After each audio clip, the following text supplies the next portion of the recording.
normalmente inquietas, desatentas, elas estão sempre mexendo alguma coisa, querendo sempre estar explorando o espaço, explorando as coisas, ela está sempre inquieta, não fica parada no seu lugar. Olá, tudo bem?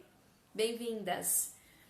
E normalmente elas tendem a exigir mais da gente porque elas têm muita energia, né? As crianças agitadas, elas são mais cheias de energia.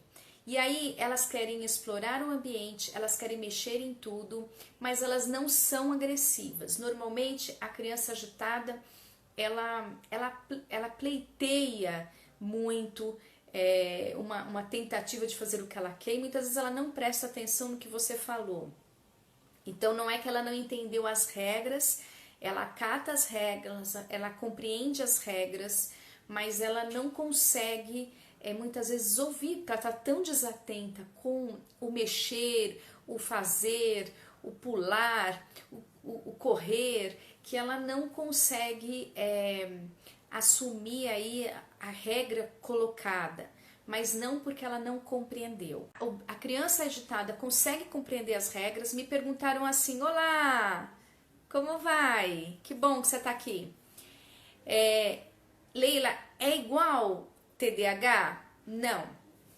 TDAH é uma coisa, crianças agitadas são outras. Hoje eu quero falar de crianças agitadas. Embora TDAH são crianças agitadas, mas hoje nós vamos falar de crianças agitadas sem diagnóstico de TDAH, tá bom?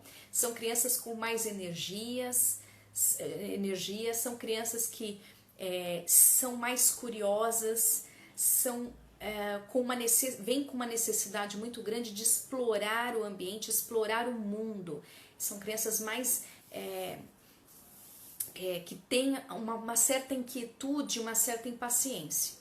Então essa é uma criança agitada. Agora, importante dizer que muitas das crianças agitadas têm outros diagnósticos, tá?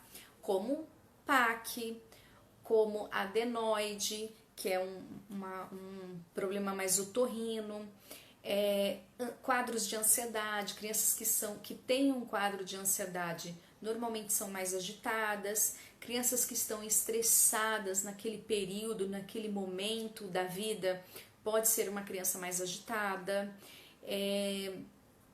Um problema emocional, às vezes as crianças estão com algum problema emocional, pode apresentar uma agitação motora também, tá? Então, a agitação, ela pode vir de outros diagnósticos também, ou pode ser até uma característica ambiental. O que eu quero dizer com isso? Que às vezes o ambiente, já peguei muito isso no consultório, o ambiente da família, da casa é agitada. Às vezes a mãe tem algum diagnóstico de ansiedade ou faz algum tratamento, mas é agitada, o pai é agitado, tem uma dinâmica muito agitada dentro da casa, e essa criança passa então a agir da mesma maneira, com essa agitação. Então às vezes não tem problema, não tem diagnóstico nenhum, mas o ambiente ajuda a essa criança ficar mais agitada, tá? Então é importante vocês também perceber que às vezes não é o diagnóstico, a criança às vezes não tem nada,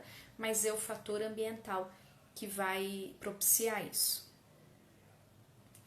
Esse agito pode ser causado por perca de um ente, pode ser causado, sim, por um ente querido, pois tem um filho com hiperatividade e ele não parava quieto na escola. Sim, pode ser causado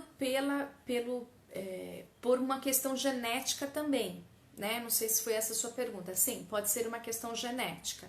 E aí, se a gente falar de genética, a gente vai entrar num diagnóstico, que pode ser TDAH, que pode ser um PAC, que pode ser um transtorno de ansiedade. Então, aí, ou um ambiente mesmo agitado, pessoas agitadas, movimentos da casa agitado, pode deixar a criança agitada. Se ela leva isso ao longo da vida dela, pode ser um diagnóstico. Então a gente precisa avaliar um pouco isso, tá? Avaliar melhor isso. Leila, além da terapia, esporte, artes, essas outras atividades podem melhorar o tratamento?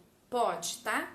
Então, além das terapias, essa agitada, de um modo geral, mesmo que ela tenha um diagnóstico paralelo, já outras coisas podem ajudar. O esporte, a artes é uma delas, tá?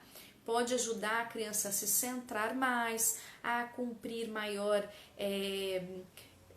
solicitações, então ela vai conseguir mais dirigir melhor as solicitações feitas, elas vão seguir mais regras, porque vai ter regras nessas atividades, elas vão conseguir ter maior atenção, porque elas precisam prestar atenção para poder executar aquilo que está sendo pedido. Então, o esporte, a arte, sim, são atividades que vão contribuir bastante, tá bom? Para diminuir a agitação dela motora. Se a gente falar das babás, né, ou das professoras que estejam aqui, é importante que vocês pensem numa atividade para a criança agitada, que vocês possam, de alguma forma, pensar aí numa possibilidade de eles manter-se mais tempo naquela situação.